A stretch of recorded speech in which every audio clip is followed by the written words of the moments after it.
Hey, I'm Dean and this is Legacy Voyage. In Season 1, I'm documenting my journey to earning my first 100K net worth as a full-time college student. Join me as I share some of the lessons I learned along the way. There's a story of a master samurai, and then there's a young wannabe samurai, the student. And so the student goes to the master samurai, and he says to the master, I want to be like you one day. Like, how do I become like you are? And the master samurai says to him, well, put in 10 years of work, and then one day you'll become like me. And then the student hears this, it's like, he gets super excited. It's like, oh, that's perfect. What if I work every single day, no days off, don't sleep, don't eat lunch? Like, well, like what happens then if I just work harder than anyone else in the world? Then how long would it take me? Then the master sits back in his chair, looks at him in the eye and says, well, then it'll take you 20 years. And of course the student is like confused, like, well, wait, what? You just said 10 years. If I work harder than anyone else, like, why wouldn't it be shorter? Why is it 2 times longer? And the master explains, he says, when you have one eye fixed on the destination, then you only have one eye left to find your way. Now, I heard this story from Alex Hormozi, and I thought it was super, super powerful because I think I find myself in a similar place right now, where honestly, as of right now, I'm super fixed on the destination, which in this case, I'm specifically talking about work and getting an offer and getting a job from Leland or any other startup and trying to hurry up, take the next step. And like in this story, I only have one eye to find my way. It's like, oh, wait a minute, is this even what I want to do? Or should I slow down? Or all these questions come to mind. So I think that's why this story really hit home for me. And I still have all these questions on my mind, like, what the heck am I gonna do? Where am I gonna go? And I still don't have any of the answers, but I think this story was just a good reminder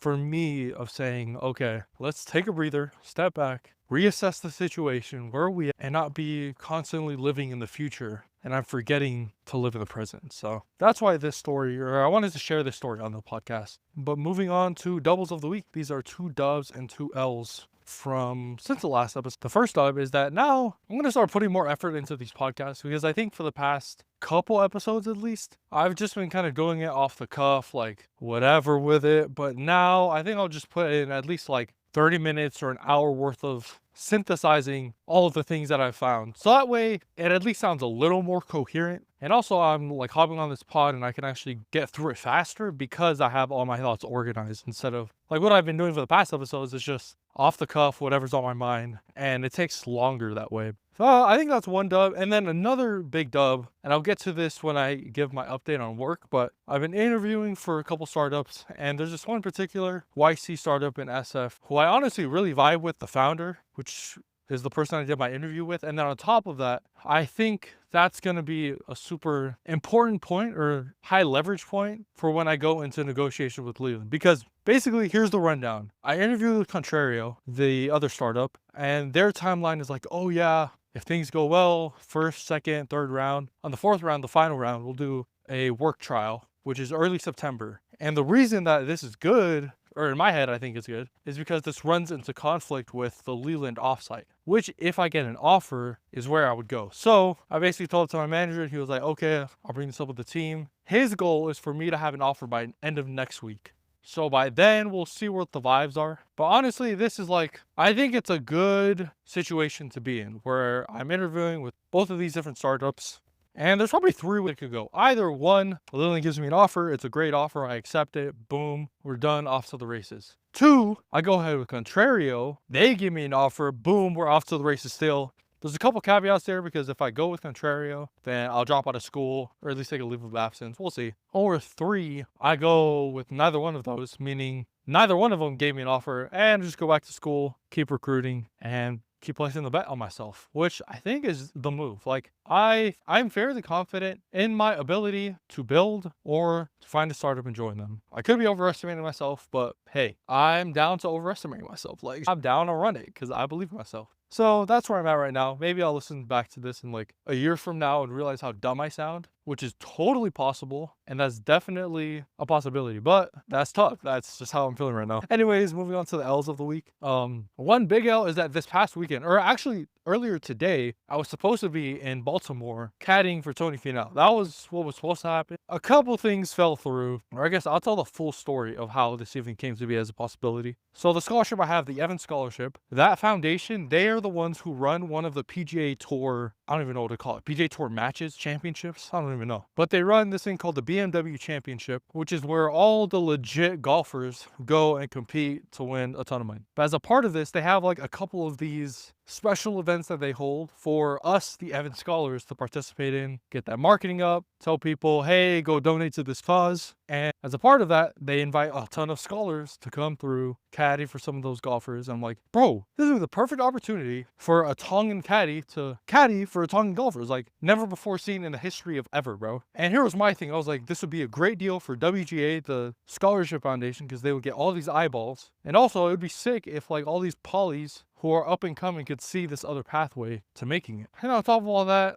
I would get some exposure from caddy for Tony. Tony would get this feel-good sensation of like doing something good for the community. So I literally thought this would be a win-win-win for everyone involved. I started emailing some news reporters. I emailed this one person who's out here in Utah, who's Samoan. I was like, hey, there's this cool thing that I'm planning. Would you want to write something about this or like report on it or something? She never responded, because by that point I had reached out to the people who were organizing this whole tournament. I'm like, hey, I'm down to caddy. Is it possible if I can caddy for Tony Finau? I was like, I made this very clear that this was my intention. I want to caddy for him. And that was literally like last year, so long ago, probably 10 to 8 months before the tournament. Now it's coming up, kind of approaching the tournament. And I'm like, hey, I reached back out to them. Like, are we good? Am I good to caddy for him? And this is probably like 2 or 3 months before the tournament. And they're talking about, oh yeah, actually, the day that you signed up for isn't the day that you would be able to caddy for Tony. So I was like, whoops. Well, then can I caddy on the other day? Because basically I said I can caddy on Sunday, but there's this whole week that we'd be able to caddy for those golfers. On Sunday is not for the pros, but the pros is on Wednesday. So it's like, okay, actually I can caddy on Wednesday then, like just move me around. And it was like, oh, actually it's full. So you'd only be able to caddy on Wednesday if people drop out, which I'm sure is definitely going to happen. Either way, I can guarantee that even if we can't move you over to Wednesday, you'll be able to caddy in Tony Finau's group on Sunday. And so I'm over here thinking, okay, perfect. Like worst case scenario, I go on Sunday just over the weekend and then caddy for his group. And it'll basically be the same thing. Like I'll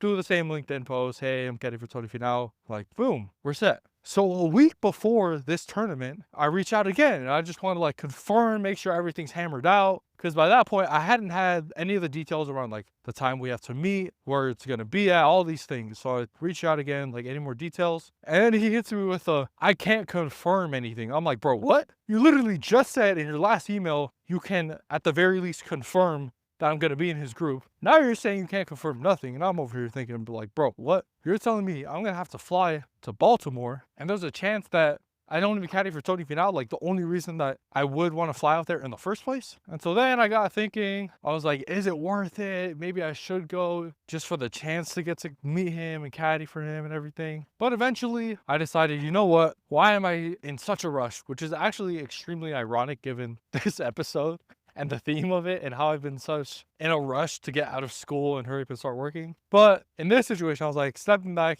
why am I in a rush? It's okay, I'll meet Tony eventually. There's no reason for me to fly all the way out to Baltimore just to meet him, because I'll meet him eventually. Like, it's not that deep. And so that was the decision I came to, which is why I'm walking right now in Utah and doing this pod. So that's the long story of how I tried to caddy for him, got the confirmation, and then got unconfirmed and ended up not going anyways. But I guess that's kind of an L that I get to meet him, but it's okay. We'll meet him eventually. Maybe I'll come back and listen to this episode when I eventually do get to meet him. That is one of the pros of recording the journey. And then another L for this section is hitting leg day again, bro. Like, oh my goodness. First of all, running has just been so tough. Like I feel extremely slow, way slower than I used to be. And then on top of that, I haven't hit legs in a while. So when I try to go back and hit legs, like my legs are just dead. So all of that is kind of like, it's struggling. We'll say that. I literally had this thought the other day. I was like, man, you know what'd be sick? To go on a 6-pack side quest. Just decided to myself, you know what? I'm gonna go get a 6-pack. Because I feel like I've always wanted one as a kid. And it's kind of like the marathon thing. It's like, oh, I've always wanted to do a marathon. Why don't I just do a side quest for that? So maybe I'll do the same thing for this 6-pack. I feel like I've always wanted one, but I never really committed to it. And as I proved to myself with the marathon, like I can commit to things, bro. Even if it sucks, even if I hate it, like I can do it. So maybe it'll be a similar situation. But we'll see. I think I'm gonna give it some time to like marinate, you know? Like I don't want to set that goal because that's kind of what I did with the thing. So I was like, oh yeah, I'm gonna go do this side quest.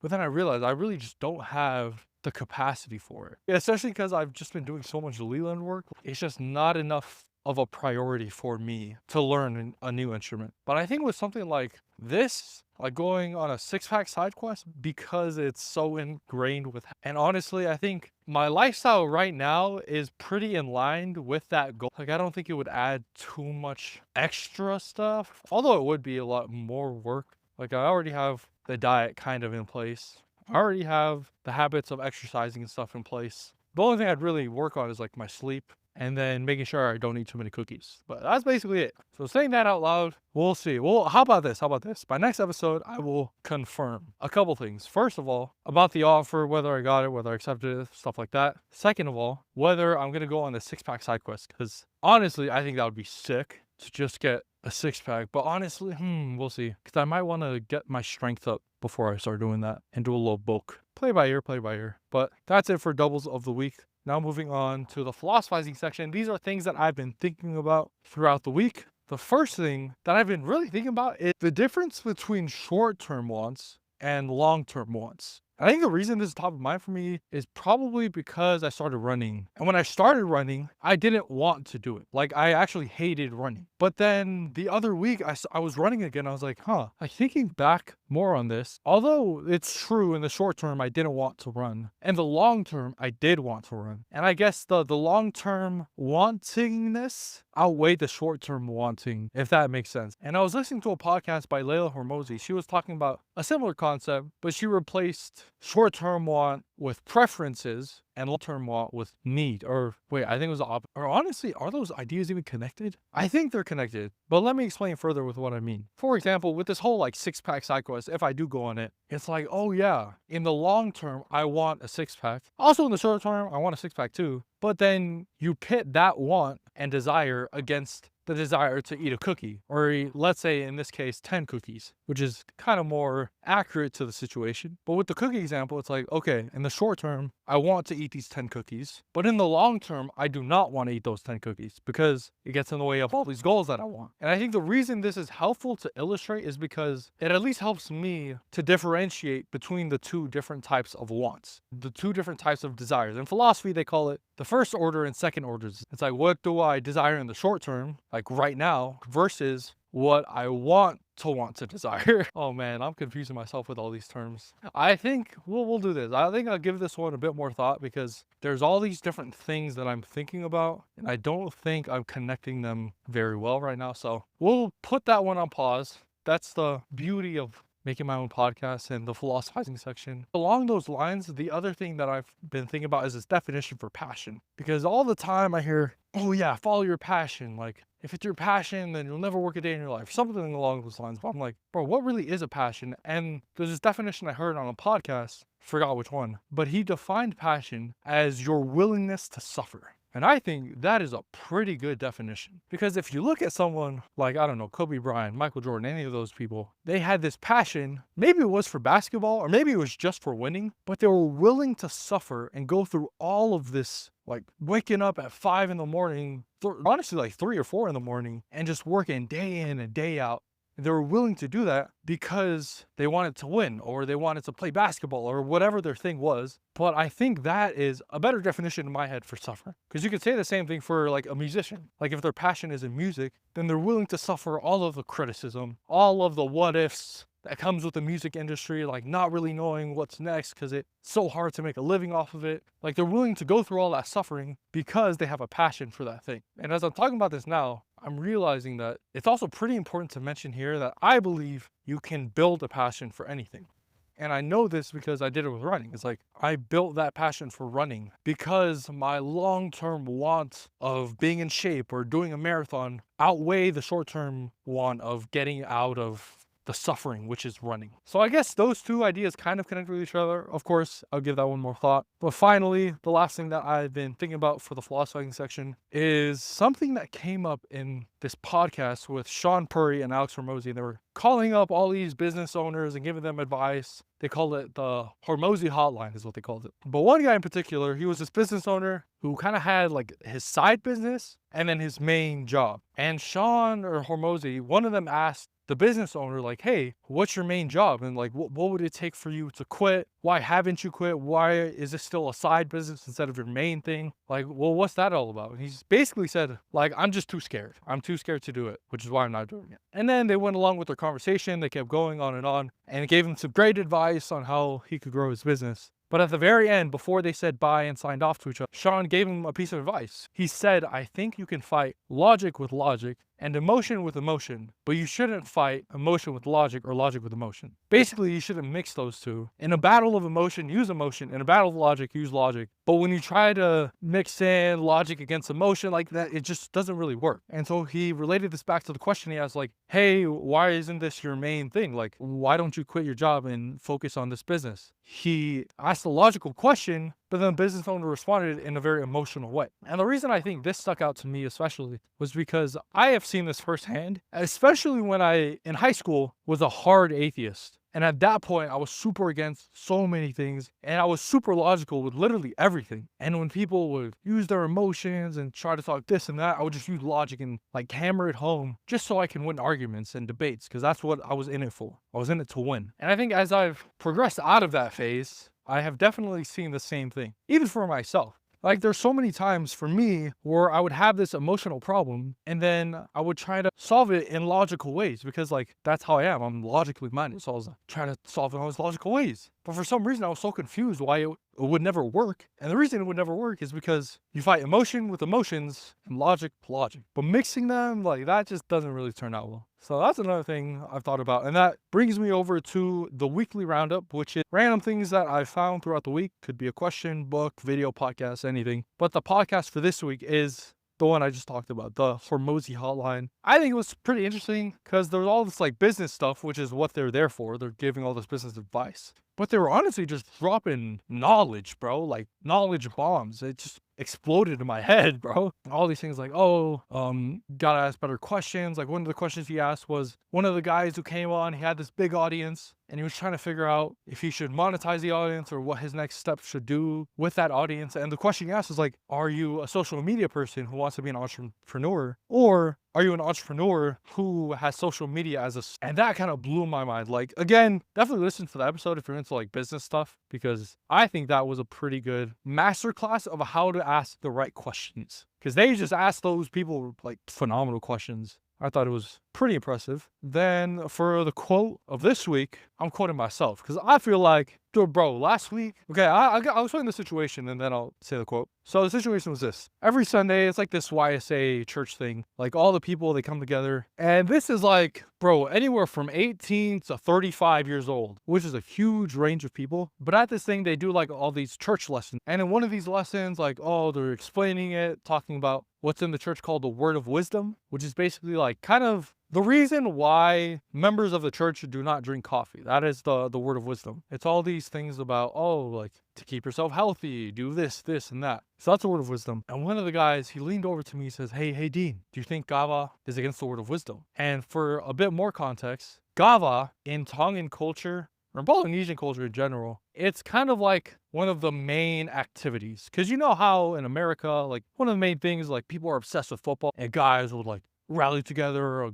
on game day on a Sunday. Like imagine that, but instead of football, it's playing Tongan music and drinking kava. And instead of just like this weekly thing, it's every single day. And instead of it being in the daytime, like a normal hour, this is starts at like 12 in the morning and then goes to like 8 in the morning. Like that is what faikava is, or at least my perception of kava. And of course, like in the early church, or the church as a whole, even now, like they don't really know what kava is. They don't know the effects of it. They don't know the impact that it has on families and men. And so, of course, it doesn't say it's against the word of wisdom. So I told him, as he asked me this question, he was like, hey, Dean, do you think it's against the word of wisdom? I was like, well, no, not in word, but in principle. Because the principle of the word of wisdom is stay healthy, like don't give into any addictions, stuff like that. And obviously, kava is a very easy way, from what I have seen, to fall into an addiction and get in the way of your responsibilities. And I thought that was a freaking bar, bruh. Not in word, but in principle. What? Like, dang. Because another story that comes to mind for me is when, as a kid, not even a kid, I was probably in high school, which is, no, I'm still a kid even now. So yeah, as a high school kid, I would always question my brother. I'm like, bro, why do you cuss? Like, what's the point of cussing? Because you say that you believe in all these things, like the church and stuff, but like, why do you cuss? He was like, well, nowhere in the word of wisdom does it say not to cuss. Nowhere in the Book of Mormon or the Bible does it say not to cuss. So I'm like, so he says, yeah, like, of course I can cuss. And I'm over here thinking, well, yeah, it doesn't say that specifically. It doesn't say those exact words, do not cuss. Don't say the F word. But do you think if Jesus was alive today that he'd be using those words? Like, be for real. Do you think if he was alive today, he'd be out there doing faikava every other day? Like, be for real. And that's what I mean by not in word, but in principle. Because in word, no, it doesn't say those explicitly, but in principle, is that the type of values or virtues that this religion promotes? And the answer is a resounding no. Like, of course it doesn't say that you should cuss, or of course it doesn't say that you should go faikava every day. So that was one thing that I said. I was like, dang, I gotta talk about that in a pod. So here I am talking about it in a pod. Another thing I found is this question that Layla Hormozi posed. And she said, what was the plan last night? And I thought this was a pretty brilliant question, honestly. Because, especially for me, I'm not sure about you guys, but for me, man, at nighttime, that's when my ideas start soaring. I'm like, oh man, tomorrow I'm gonna wake up at 4 in the morning and go for a 2-hour run. And then after that, I'm gonna go for a 2-hour workout. And then I'm gonna eat like the healthiest breakfast in the world. Then I'm gonna go and work for 15 hours. And then after I work for those 15 hours, I'm gonna go hang out with my family and not be distracted. Like all these different things that's going through my head of how the next day is gonna go. And then I wake up at 1 p.m. and it's like, oh freak, my whole day is gone. I don't know if that's ever happened to you guys, but that's kind of like what happens to me every now and then. And I think this was a good gut check question for me. It was like, man, what was the plan last night? Because last night I said I would do this, that, and the other thing, but this morning already passed and it's 1 p.m. right now. So I think this is I don't know, just a good gut. Because man, think of how freak, that's crazy. Think of how much better or successful or insert whatever you want to do. Think of how much better that would be if we stuck to the plan last night. Like if last night I said I was gonna go and wake up at X time and do X thing, like imagine, freak, I'd have a 6-pack right now. Like that's what would happen. I'd be freaking set for life. But maybe that's one thing I'll put more effort into is sticking with the plan that I set last night. The final thing for this section of the weekly roundup is the article that I found. And this article was one on identity, which honestly, that's probably been the theme of this entire podcast as a whole, is like this idea of identity and the self, because I have this idea called the dream self, which is kind of my philosophy on life in general. But there's this article on identity written by Paul Graham, which is a goated Silicon Valley investor. He's just him when it comes to startups and stuff. So when he writes knowledge and he drops bombs, like we all listen up. But he wrote this article around identity and how we should keep our identity small. I'll read the first sentence in this article and then kind of explain what it means, because I think it really hits home the message that he was bringing. But the first sentence is, I finally realized today why politics and religion yield such uniquely useless discussions. And when I read this, I kind of like chuckled to myself because it's so true, bro. Like people get so heated and logic flies out the window and then it's just emotion with emotion to the maximum degree and the conversation goes nowhere. But the reason he believes this is because these discussions of politics and religion, they're so ingrained in one's identity. And when people talk about these things, it feels like they're attacking my identity. It's like, oh, if they're critiquing the political party or the religion that I belong to, then that's an attack on me. And the way he was explaining this was the way to solve it is by keeping our identity small. Because in his words, he says putting labels on ourselves makes us dumber. And to a large extent, I think I agree with a lot of what he says. He was like, yeah, if you invest all of this time and effort and energy into putting an identity on myself, if I'm like, oh, I am a runner, or I am a business person, or I'm a founder or entrepreneur, or all these different things, if I put too much emphasis on that thing, the next question is what happens when it crumbles? What happens when I've ran all my life and it's my everything, and then I lose my leg? Or you lose both legs? Or what happens if I'm a founder and I've been like doing startups forever, and then my business falls under. What happens then? And this is one of the most powerful things that I think I've found in religion and believing that there is a God. Because if we ground our identity in that objective thing that stands outside of anything, then nothing can take that away from us. Nothing can take that away from me. So that was a pretty interesting article talking about identity, because I've been doing a lot of philosophizing on that idea for a long, long time. When I say a long, long time, I mean like, bro, wait, what the free? Like 2 years, approaching 3. Oh, day. I guess it has been a long time in my eyes, but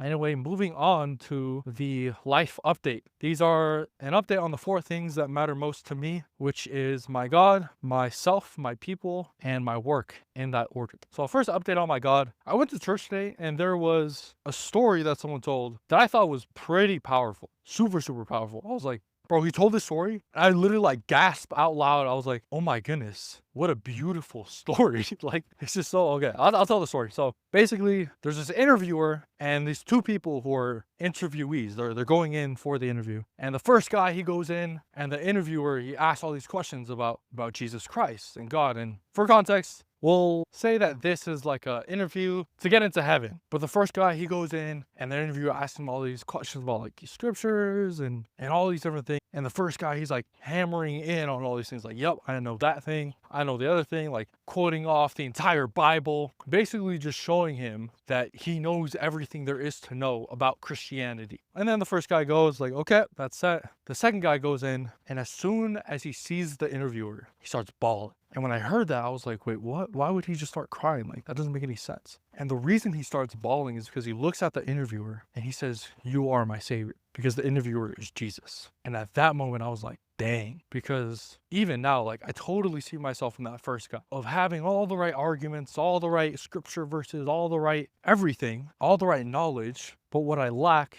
is that relationship. But the second guy, like, who knows if he knows anything about like scriptures or whatever, but he has that relationship to recognize that that is his savior, the interview. So that's the story that was told today that like really hit home to me. And along those lines, I am of course still finding my way, trying to figure out what I believe, what I don't believe. What's interesting is I met someone the other day who works at Leland who was a hard atheist. Grew up in the church, but like at 13 decided like this isn't for me. And she was like really, really hating on the church, which I honestly think was a nice change in pace, because I've just been like, I think surrounded in this echo chamber of people who love the church. I was like, oh, like, yes, we'll die for this church. But hearing her perspective, like, it was first of all, a good reminder that not everyone out here is a member, but also I love hearing other people's perspectives. So that was nice, but I will say I don't know, it's pretty tough, because I used to be in that sort of like hating on everything, but it's just like not really worth it. Like, hate is free. Hate freaking sucks, bro. But moving on, update on myself.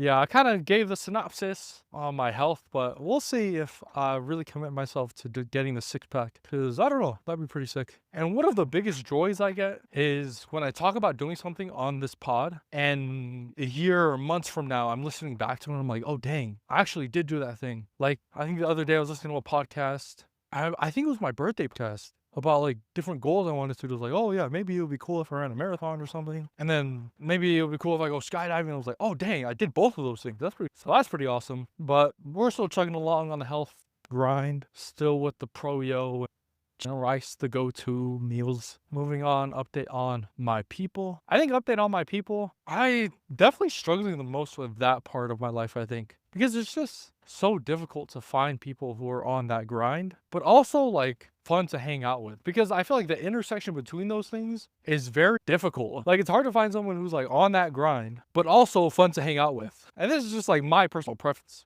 So it's like, yeah, up to anyone else. Maybe they think the same with me. It's like, oh, he sucks to hang around with. But yeah, one random idea I had is making this AI LinkedIn matchmaker thing that just connects me with other craft people, which is kind of what Sears and Morty already do. Those are like 2 AI companion social network thingies. But I'm thinking more of like a Linder, like a LinkedIn for Tinder type. But I don't know, it's just a random idea.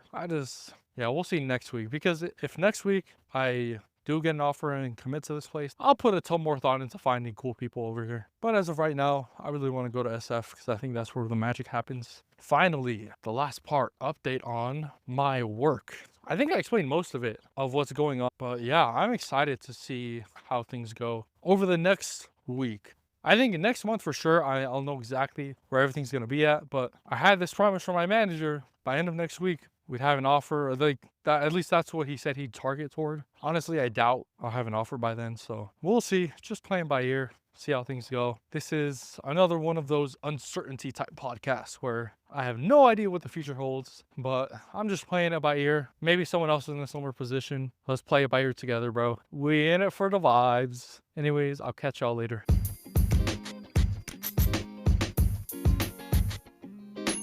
I record these episodes completely free to share success with everyone. So the only thing I ask is that if you learned anything or found something interesting in this episode, just leave a review and share it with a friend. Only takes 5 seconds and it would mean the world. Thanks, and I'll see you in the next episode. Tatok, see you.